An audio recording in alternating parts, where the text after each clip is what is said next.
truths that hurt. Helena was still holding her phone, staring at the open message. The name Laura shone on the screen like a warning. She hesitated before reading the full message. There it was, an invitation for coffee, with promises of answers. Helena's mind was spinning. Why would Laura want to talk to her, and why now? The next day, in a small city bistro, the two women met. The atmosphere was tense, but polite. Laura, with a calm look, began to speak. She told Helena about her past with Miguel. The fears, the doubts, the mistakes they made. And then, in a firm tone, she said, "He never stopped talking about you, Helena. Even when we tried to start over, it was always you." Helena felt her chest tighten. It was confusing, painful, but true. Laura continued, "I came to tell you. Maybe you still have a chance, but you need to know everything, including the real reason Miguel left you back then." The truth struck like lightning. Miguel had received a job offer abroad, but he turned it down because his mother was seriously ill. He chose to stay, but never told Helena, afraid she would give up her dreams for him. Helena said nothing. Silent tears ran down her cheek. That night, alone in her room, she reread all the old letters from Miguel. Words that once felt vague, now made sense.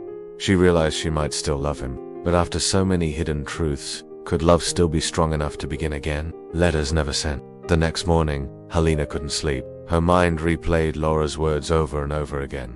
Questions echoed in her heart. Why didn't Miguel tell her the truth? Why did he let her go without a fight? Determined to find answers, Helena opened the old wooden chest at the foot of her bed, the one filled with keepsakes from their time together. Between faded photos, movie tickets, and dried flowers, she found something unexpected, a small bundle of letters, tied with a red ribbon. They were addressed to her, but never sent. Hands trembling, she opened the first one. Miguel's handwriting danced across the paper, full of emotion and honesty. He spoke of fear, not of losing her, but of making her give up her dreams. He confessed his love in ways he never had allowed, and explained how every decision he made was for her, even if it meant breaking both their hearts. Helena read every word, eyes blurred with tears. There were 7 letters in total, one for each month they were apart. It was as if Miguel had kept their story alive in secret, hoping for a second chance. She spent hours reading, pausing, crying, remembering, and then she made a decision. She had to see him. But as she stepped outside, a voice called from behind her. It was Gabriel, her friend, and perhaps the only one who truly knew her heart in the present. He looked at her, concerned. "You're going to see him, aren't you?" Helena nodded slowly. Gabriel hesitated. "Just don't go looking for who he used to be. You've changed. He's changed. Be ready for what you might find." Those words lingered in her mind as she drove to the coastal town where Miguel now lived. The air was colder there, the streets familiar, yet distant. She found his apartment, a modest building near the pier, and stood in front of the door. Before she could knock, the door opened. Miguel stood there, surprised. For a moment, neither of them spoke. Then, softly, he said, "I thought about you yesterday. I do that a lot." Helena held up the letters. "I found these." He looked at them, eyes filling with emotion. "I wrote them when I didn't have the courage to speak, but I never stopped loving you, Helena." A long silence followed, not uncomfortable, but full of everything unspoken. Then Miguel stepped aside. "Do you want to come in?" Helena looked at him and took the first step forward. "A place that feels like home." Helena stepped into the apartment slowly, as if crossing into a memory. The place was filled with soft light. Simple, cozy, books stacked on a side table, a guitar resting near the window, and the faint scent of cinnamon, the same she used to wear, coming from the kitchen. Miguel offered her tea. Neither of them spoke much at first. The silence wasn't heavy, it was careful, almost reverent. They sat on the couch, 2 cups between them, and for a while, they just looked at each other. Years had passed, but something in their eyes still recognized the other. Finally, Miguel broke the silence. "Do you ever think about what we would have been?" Helena smiled softly, eyes low. "I used to. All the time. But lately, I've wondered if maybe we weren't meant to stay in the past. Maybe we were meant to meet again, after we'd learned who we were without each other." Miguel nodded slowly. "I was so afraid. Back then, I thought love meant sacrifice, but now I know. Love is choosing, not giving up." Helena stood, walked to the window. Outside, the ocean shimmered under the setting sun. It looked almost unreal, like the world was holding its breath. "What happens now?" she asked. Without turning, Miguel rose. That depends. On what you want, on what we both want. I don't want to repeat what we had. I want something new, with the same heart. Budweiser Helena turned to him. And what if we get hurt again? He smiled gently. Then we'll heal again.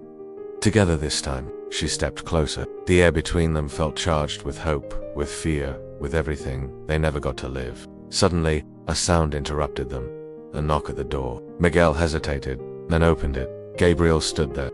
He looked at Helena, surprised. And then at Miguel. Tension filled the room. I didn't expect to find you here, Helena. I was worried. Helena stepped forward. Gabriel, I needed to come. I had to understand. Gabriel nodded, but his eyes held something else. Not anger, but loss. I get it. I just didn't want you to forget who stood by you. When he didn't, the silence was sharp. Helena's heart ached. Miguel stepped back, giving her space. You don't have to decide anything now, he said. Helena looked between the two men. The past and the present. Comfort and possibility. Love.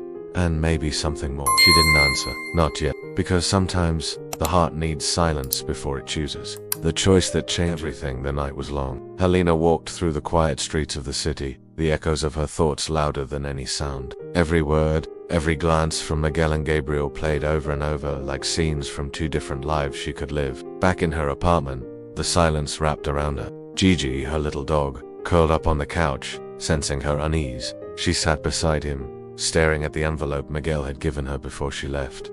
A letter, then opened it. His voice came alive in her mind. Helena, if you're reading this, it means I finally found the courage to let you decide. I spent years regretting how things ended between us, but more than that, I spent years learning to be someone who could choose love without fear. I'm not asking you to come back to the past. I'm inviting you to build something new, if that's what your heart wants to. I'll be where the sea meets the sky, just like before. Sunday, Miguel, her heart beat faster. The sea, the bench, that place. Gabriel called her that same night. His voice was calm, but full of emotion. I know what's happening, Helena, and I won't pretend I'm not scared to lose you. You were there when I fell apart, Gabrielle. You helped me believe again. I did, because I love you. But I need to know, are you staying because of love, or because of gratitude? Helena didn't answer, because she didn't know. Not yet. The next morning, the sky was pale blue, the kind that looks like it's hiding something. Helena stood in front of the mirror, her suitcase open on the bed. Two outfits lay on the chair. One simple, soft, the other bold, elegant. The one Gabriel once said made her look like she could conquer the world. She smiled softly. Maybe she could. She packed neither. She packed herself. Honestly, as she walked toward the station, every step felt like a silent answer. The sea wind hit her face as she approached the cliff. And there he was, Miguel sitting on the bench. Just like before, he stood as he saw her, hope flickering in his eyes, and maybe a bit of fear too. She walked toward him, but stopped just a few steps away. I'm here, Miguel, but not just for you. For me. He nodded, slowly. Then we're starting right. I haven't chosen fully yet, she said, honestly, but I've chosen to try. He smiled. A deep, relieved, soul-level smile. And together, they sat. No promises, no pressure, just presence. Far away, Gabriel stared at the message she had sent earlier. One line, I'm finding my way back to me. I hope you find yours too. He closed his eyes and let go, because love, real love, is also knowing when to release.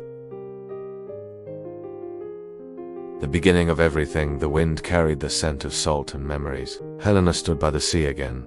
Same bench, same ocean, but she was no longer the same woman. Her heart, once divided, had now grown. Not in halves, but in depth. A soft breeze played with her hair as she looked at Miguel. The silence between them was no longer filled with fear or doubt.